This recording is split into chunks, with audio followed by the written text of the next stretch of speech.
Subscribe कीजिए knowledge point channel को और बेल आइकन को दबाइए नॉलेज से जुड़ी हर वीडियो को सबसे पहले देखने के लिए।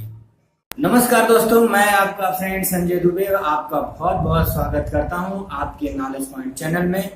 दोस्तों, मैंने आज का टॉपिक चुना हुआ है, अगर आप यूएस जाना चाहते हैं, अमेरिका में अगर आप जाना चाहते हैं तो उसके इंटरव्यू की तैयारी कैसे करें या आपसे वो इंटरव्यू में क्या क्या पूछ सकते हैं।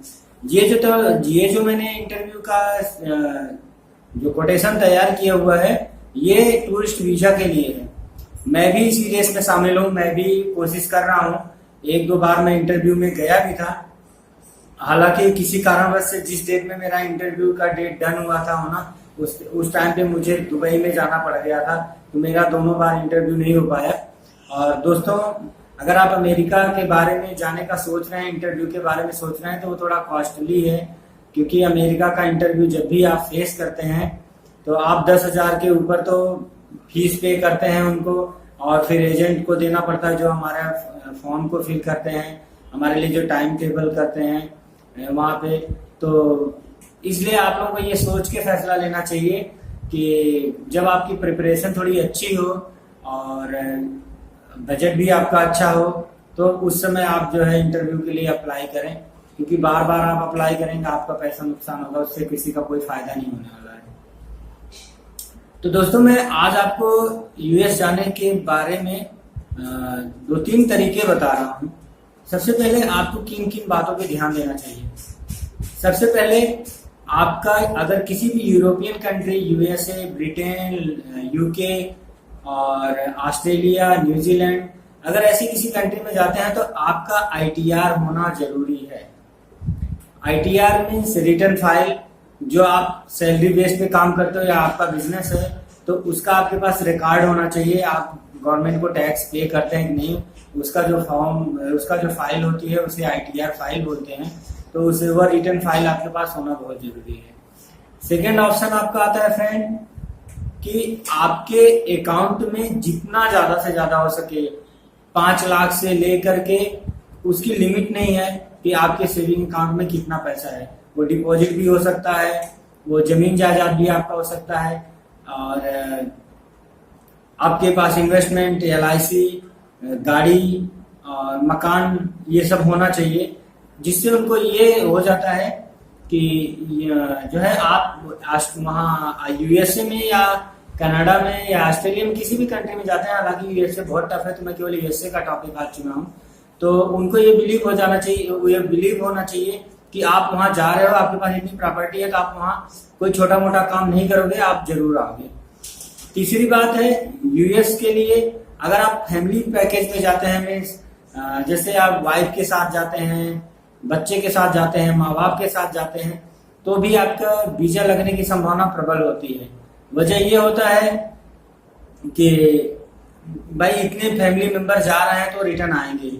अब इतने फैमिली मेंबर जा रहे हैं तो आपके पास बैंक बैलेंस होना बहुत जरूरी है, क्योंकि अगर आपके बैंक अकाउंट में 10 लाख 15 लाख से कम होता है तो उनके माइंड में ये होता है कि जाएगा बंदा तो वहां कहाँ रहेगा और नहीं रह पाएगा, तो हमारी गवर्नमेंट के ऊपर इसका एक्स्ट्रा प्रभाव पड़ेगा और उन्हें बाद में यहाँ पे अपने टिकट से भेजना पड़ेगा, इसलिए वो वीजा को कैंसिल करते हैं। और तीसरा दोस्तों, आप जब भी प्लानिंग करो थोड़ा सा मेरे हिसाब से पीक आवर की प्लानिंग मत करो, मीन्स समर का मत करो, और बहुत ज्यादा मतलब ऐसे मौसम में ना करो जहाँ की बहुत लोग जाने के लिए अप्लाई करते हो, तो थोड़ा सा भीड़ कम रहती है, रश कम रहता है, तो चांसेस थोड़ा ज्यादा होते हैं। अब मैं आपको बता दूं कि अगर एक वीजा अधिकारी, और हाँ दोस्तों, सबसे बड़ी बात यह है कि वीजा इंटरव्यू के लिए मेरे एजेंट ने भी बताया मुझे, और खासकर मैंने भी पता किया, मैं एम्बेसी पे गया था, तो हम अब हिंदी लैंग्वेज में भी इंटरव्यू फेस कर सकते हैं जी। जैसे आप पहले इंग्लिश टू इंग्लिश होता था, लेकिन अभी हिंदी लैंग्वेज में हम फेस कर सकते हैं। तो दोस्तों, वहां पे हम जाते हैं तो सबसे पहले वहां जाने से पहले हमें फॉर्म फिल करना होता है, हमारे सारे डॉक्यूमेंट्स लगाने होते हैं। इसके बाद में हमें अपने हिसाब से उनसे, जब हम उनके पास डेट अवेलेबल होता है तो वो डेट हम लेते हैं और हम बैंक से पेमेंट करते हैं उनको, फिर जाते हैं। अगर आपका वीजा कैंसिल होता है तो आपका सारा पैसा जो है आपको नुकसान हो जाता है। तो इसीलिए पूरी प्रिपरेशन करने के बाद में ही हमें इंटरव्यू के लिए जाना चाहिए या इंटरव्यू के लिए अप्लाई करना चाहिए। अब फ्रेंड मैं आपको बताने वाला हूँ कि इंटरव्यू में किस टाइप के जो है क्वेश्चन वो पुटअप करते हैं। कुछ कुछ का मैंने कोटेशन बनाया हुआ है जिसको मैंने हिंदी में कन्वर्ट किया हुआ है, ट्रांसलेट किया हुआ है। तो उनका सबसे पहला प्रश्न यही होता है हाय हेलो के बाद कि आप अमेरिका क्यों जाना चाहते हैं। तो ये मैं अपने हिसाब से आंसर किया हूँ। इसमें आपको कुछ अच्छे लगे तो रखिए, नहीं लगे तो आप मत रखिए। आप अपने हिसाब से भी दे सकते हैं, जरूरी नहीं। पर मैंने जिस हिसाब से अपने प्रिपरेशन की तैयारी किया था और इंटरव्यू के लिए, बट मेरा टाइम की वजह से मैं दुबई चला गया तो नहीं दे पाया, तो आपको बता रहा हूँ। अगर आपको अच्छा लगे तो इसमें से कुछ रखिएगा, कुछ नहीं अच्छा लगेगा तो अपने मन से बताइएगा। तो उनका ये होता है कि आप अमेरिका क्यों जाना चाहते हैं। तो आप कह सकते हैं कि चूंकि मेरे लाइफ का एक सपना है अमेरिका देखने का, अगर विश्व में हर देश को नहीं देख सकता तो कम से कम अमेरिका देख लूं। और एक पावरफुल कंट्री है, पैसा भी है हमारे पास, तो भारत और अमेरिका के रिश्ते भी अच्छे हैं, इसलिए एक अट्रैक्शन बढ़ा हुआ है कि भाई अमेरिका क्या है, इसलिए अमेरिका देखने की बहुत ज्यादा इच्छा है। फिर वो पूछते हैं कि किसी अन्य देश के अलावा आपने अमेरिका क्यों पसंद किया घूमने के लिए। तो आप कह सकते हैं कि क्योंकि अमेरिका जो है हर इंसान का सपना होता है, अगर वो अमेरिका के बाहर के किसी देश का है तो वो चाहता है कि विश्व का सबसे सुंदर और सबसे शक्तिशाली देश अमेरिका है, तो क्यों ना अमेरिका को घूमा जाए। फिर वो पूछ सकते हैं कि आप जिस महीने में चूज किए हैं, तो आपसे ये भी पूछ सकते हैं आपने इसी महीने को अमेरिका के लिए क्यों चूज किया। मान लीजिए आपने अगर जून जुलाई चूज किया है तो वो भी पूछ सकते हैं, मई जून कुछ भी पूछ सकते हैं। तो आप कह सकते हैं कि चूंकि इस महीने को हमने इसलिए चुना कि ये समर वेकेशन में मेरी छुट्टी थी। अगर आपने जून जुलाई चुना हुआ है तो बोल सकते हैं कि क्योंकि जून जुलाई में वहाँ रश कम होता है, लोग कम जाते हैं, इसलिए चूज किया कि वीजा मिल जाएगा इस समय, तो वहाँ पे थोड़ी कम भीड़ भाड़ होगी। विंटर का आप कह सकते हैं कि वहाँ के स्नो फॉल वगैरह होते हैं, वो सब देखने की बड़ी इच्छा होती है, इसलिए मैंने ठंडी का चुना। फिर अगर आप इसके बाद फिर वो पूछ सकते हैं आप अमेरिका ही क्यों घूमना चाहते हैं, या अमेरिका में कहाँ कहाँ घूमना चाहते हैं, अमेरिका के बारे में आपने कुछ स्टडी किया है, आपको कुछ नॉलेज है, आप इसे कहाँ घूमेंगे। तो आप कह सकते हैं कि अमेरिका एक बहुत बड़ा विशाल देश है और मैं वहाँ पे नियाग्रा फॉल्स, शिकागो और जो है पीटर्सबर्ग, डेट्रॉइट और वहाँ का क्रिसमस, स्वतंत्रता दिवस के आतिशबाजी और New York city, statue of liberty, ये सब देखने की इच्छा है। तो अगर वो संतुष्ट होते हैं तो आपसे अगला फिर करते हैं कि आपको अमेरिका में कौन बुला रहा है। सबसे मोस्ट इम्पॉर्टेंट क्वेश्चन ये होता है। कभी बताने पे भी वीजा नहीं मिलता, कभी नहीं बताने पे भी नहीं मिलता है। अब इसमें बड़ी कंफ्यूजन होती है, लेकिन मेरे ख्याल से अगर आप एज ए टूरिस्ट जा रहे हैं, अगर आपका वहाँ कोई जान पहचान है तो आप जरूर बताएं और उनका इन्वाइटिंग लेटर होना चाहिए। पर अगर जिस बंदे के पास जा रहे हैं उसका वहाँ पे कोई लीगल जॉब हो, उसकी इनकम ग्रोथ अच्छी हो, ऐसा नहीं कि एकदम लो लेवल का हो तो उसके बुलाने पे तो आपको अगर बता देंगे तो और भी नहीं होगा आपका वीजा में। तो इस तरह आपको बताना भी चाहिए और नहीं बताना चाहिए, इसलिए मैंने दोनों बात कही। तो आप ऐसा भी कह सकते हैं कि नहीं जी मुझे तो कोई नहीं बुला रहा है, मैं एज ए टूरिस्ट वहां पे घूमने जाना चाहता हूँ। तो पूछेंगे कि क्या आपके पास एयरलाइन टिकट बुक किया हुआ है, तो आप कह सकते हैं जी महोदय। क्योंकि आप ना छोटा ही आंसर दें और अपने मन से ज्यादा ना दें, जिससे आपको प्रॉब्लम को कम फेस करना पड़े। कि हर जवाब में एक सवाल छिपा होता है और आप जितना अपने से एक्स्ट्रा जवाब देंगे वो उसमें वो आपको जो है अपने पॉइंट में फंसा सकते हैं। फिर वो पूछते हैं कि क्या आपने इसके पहले कभी अमेरिका की यात्रा की है।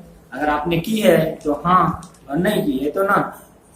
फिर वो आपसे पूछ सकते हैं कि आपके साथ आपकी पत्नी, बच्चे वो यात्रा पे क्यों नहीं जा रहे हैं, या जा रहे हैं कि नहीं जा रहे हैं। तो आप बता सकते हैं अगर आपकी पत्नी बच्चे जा रहे हैं तो आप कह सकते हैं जी मेरी पत्नी जा रही है, मेरी बच्चे जा रहे हैं, या ये नहीं जा रहे हैं, मेरा इनके लिए इतना बजट नहीं था, और चूंकि मेरे माँ बाप बूढ़े हैं तो गांव में उनकी सेवा के लिए या शहर में उनकी सेवा के लिए उनका रहना बहुत जरूरी है, उनकी पढ़ाई चल रही है।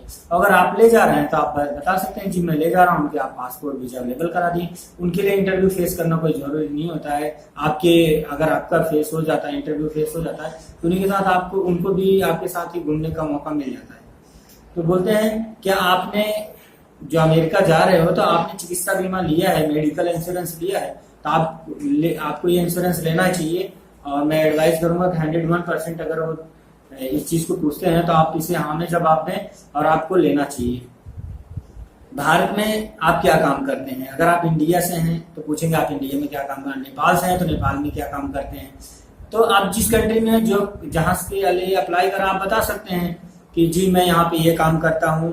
तो वो पूछेंगे आपको छुट्टी मिल सकती है इतने दिन के लिए, तो आप कहिए जी हाँ मेरी छुट्टी मिल सकती है, मेरे साल भर में इतने सीएल मिलते हैं, जिसमें मैंने सीएल को नहीं लिया था, घूमने के लिए अमेरिका जा रहा हूँ तो मैंने सीएल बचाया हुआ है और मैं जाना चाहता हूँ। तो वो आपसे एक चीज और भी पूछ लेते हैं कि आपकी वार्षिक आय है। कहीं पता लगा आपकी वार्षिक आय 2 लाख है और आप अमेरिका जैसे कंट्री में जा रहे हो तो पॉसिबल नहीं है। तो आप अगर 5 लाख है 10 लाख है तो ही जो है जाने की कोशिश करें मेरे राय से। और वीजा लेने में आसानी होता है, नहीं तो फिर आपका फालतू का जो है इंटरव्यू का फीस भी जाता है। वो पूछेंगे क्या आप अमेरिका में काम करोगे, तो आप बोले नहीं सर हमें काम नहीं करना है, हम तो एज ए टूरिस्ट जा रहे हैं, घूम घाम के चले आएंगे। अगर आप भूल से काम करने के लिए बोल दिए तो वो उनको एक पॉइंट मिल जाएगा आपको जो है डिसअपॉइंटमेंट करने का। तो अगर वो पूछते हैं क्या अमेरिका में आप जा रहे हैं और आप वापिस आएंगे, तो आप कहें जी सर मैं जरूर आऊंगा, क्योंकि मेरे पत्नी, मेरे बच्चे, मेरे माँ बाप, मेरा जमीन जायदाद, गाड़ी, बंगला, घर, मोटर जो भी है सब कुछ है मेरा यहाँ पे है। मैं अमेरिका में क्या करूंगा, और मैं एज ए टूरिस्ट जा रहा हूँ, मैं कोई इलीगल काम नहीं करता, मेरा यहाँ पे सारा सेटलमेंट हूँ, तो मुझे जो है अमेरिका में ही रहना है, मुझे इंडिया में ही रहना है, या अपने देश नेपाल में है तो नेपाल आना है, मैं पाकिस्तान है तो पाकिस्तान आना है, या जिस किसी कंट्री में है। तो दोस्तों इस तरह से वो लोग कुछ क्वेश्चन पुटअप करते हैं। तो मुझे ऐसा फील हो रहा है कि मैंने जो आपको बताया आपको इसमें काफी जानकारी मिली होगी। करीब 2-3 महीने में मेरा इंटरव्यू शायद होने वाला है, क्योंकि मैं अभी बजट दुबई से मेरा 2-3 ट्रिप हो गया तो मेरे बजट थोड़े लो पड़ रहे हैं, इसलिए मैं अभी अमेरिका के लिए ट्राई नहीं कर रहा हूँ। तो 2-3 महीने बाद मैं ट्राई करूंगा और मेरा वहां पे कोशिश होगी कि जैसा इंटरव्यू गया है सेम वैसा आपको वीडियो बना के बताऊंगा। और दोस्तों आप लिए एक और गुड न्यूज है मेरी तरफ से कि अगर आप पढ़ाई के लिए जाना चाहते हैं अमेरिका में, और तो मेरे पास उसके किस टाइप के इंटरव्यू हुए हैं, मेरे फ्रेंड का अभी हुआ है अमेरिका में। वो अगस्त लास्ट में 26 अगस्त के बाद में, मैंने पहले भी वीडियो में बताया 26 अगस्त के बाद में वो शिफ्ट हो जाएंगे अमेरिका, और वो बॉम्बे में है इस समय, वो दिल्ली 2 अगस्त को आएंगे। आप बोलेंगे तो मैं आप लोगों के साथ एक मीटअप का प्रोग्राम रखवा दूंगा दिल्ली के अंदर में, या उनके साथ वीडियो बनवा दूंगा। आपको पासपोर्ट का, वीजा का, एजुकेशन वीजा का सारा मैंने फोटो सब कुछ आपको दिखा देना है। तो उनके थ्रू जो भी जानकारी आपको चाहिएगा मैं लाइव आऊंगा, उनको भी लाइव लाऊंगा, आप जो चाहे पूछ सकते हैं। अमेरिका में पढ़ाई इतनी डिफिकल्ट नहीं है जितना हम लोगों के लिए मतलब हवा बना के रखा हुआ है। तो आप इस बात को पॉजिटिविटी में लीजिए, पॉजिटिव लीजिए। मेरे दोस्त आते हैं, मैं बहुत जल्दी आप लोगों के लिए वीडियो बनाऊंगा, तो आपको वहां पे पढ़ाई कैसे करनी इसके बारे में बताऊंगा। तो दोस्तों मेरी एक रिक्वेस्ट है, मेरा जो भी वीडियो बना रहा हूँ, क्योंकि मेरे सब्सक्राइबर का लेवल अभी बहुत ज्यादा लो है, मैं हर वीडियो में आप लोगों से रिक्वेस्ट कर रहा हूँ कि प्लीज आप कम से कम 10 लोगों को मेरे वीडियो को सब्सक्राइब कराएं, लाइक कराएं, और फेसबुक पेज पे, व्हाट्सएप पेज पे, जितने भी आपके पास जो है मीडिया पेज है उस पर शेयर करें, जिससे ज्यादा से ज्यादा लोग जुड़े। तो आप जैसे अमेरिका के बारे में या किसी भी चीज के बारे में वीडियो बनाता हूं तो आपको फर्स्ट या सेकंड ऑप्शन पे ही यूट्यूब पे मिलेगा। अभी ये सब्सक्राइबर कम होने की वजह से मेरे कुछ वीडियो बहुत लो लेवल पे हैं, जिससे आप तक नहीं पहुंच पाते हैं। और दोस्तों मैं आशा करता हूं कि आपको मेरा वीडियो अच्छा लगा होगा। अगर आपको इस वीडियो में कुछ अच्छा नहीं लगा हो तो आप प्लीज कमेंट बॉक्स में अपने विचारों को रखें, और अगर कोई प्रॉब्लम है तो मैं उसे सुधारने की कोशिश करूंगा। अपना आप बहुत बहुत ख्याल रखें और साथ में हमें भी याद रखें। Thank you very much.